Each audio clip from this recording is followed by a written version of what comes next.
അസ്സലാമു അലൈക്കും. പതിവ് പോലെ എന്നെ പിക്ക് ചെയ്യാൻ വേണ്ടിയിട്ട് ക്യാബ് വരുന്നുണ്ട്. ഞാനാണെങ്കിൽ ഇവിടെ അസറൊക്കെ നമസ്കരിച്ച് റെഡിയായി നിൽപ്പുണ്ട്. അപ്പോൾ നമുക്ക് ക്യാബിൽ ഓഫീസിലേക്ക് പോയിട്ട് വരാം. പോകുന്ന വഴി പാച്ചല്ലൂർ എത്തിയപ്പോൾ ഒരു ഘോഷയാത്ര. ആദ്യം വിചാരിച്ച ബ്ലോക്ക് ആകുമെന്നാണ്, ബട്ട് അതൊന്നും നടന്നില്ലായിരുന്നു. ഘോഷയാത്രയുടെ അവസാനം നോക്കിയപ്പോൾ അവരെന്തോ തോളിൽ വെച്ച് നടന്നു പോകുന്നുണ്ട്. അതെന്താണെന്ന് അറിയാവുന്നവരൊന്ന് കമൻറ്റ് ചെയ്തേക്ക്.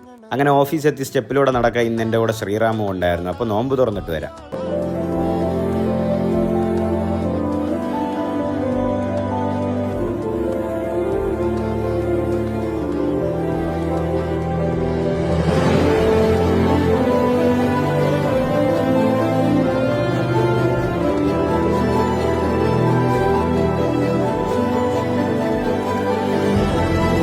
ശേഷം എന്നത്തെയും പോലെ മഗ്‌രിബ് നമസ്കരിച്ചു. അങ്ങനെ കുറച്ച് വർക്കൊക്കെ ഒതുക്കിയതിന് ശേഷം ഒന്ന് ഇശാ നമസ്കരിച്ചു. അങ്ങനെ ഷിഫ്റ്റ് കഴിഞ്ഞ് ലിഫ്റ്റിൽ ഞങ്ങൾ താഴോട്ട് പോകണം. എൻ്റെ കൂടെ പ്രശാന്ത്, ശ്രീറാമ്, പാർത്ഥിബ്, റിനു, ജോമി എല്ലാവരും ഉണ്ടായിരുന്നു. ശേഷം വീട്ടിലെത്തി എന്നെ ഡ്രോപ്പ് ചെയ്ത ക്യാബ് ഇതാ പോകുന്നുണ്ട്. സുബഹി നമസ്കരിച്ചിട്ട് പോയി ഒരു ഉറക്കം. അപ്പം നാളെ വരാം.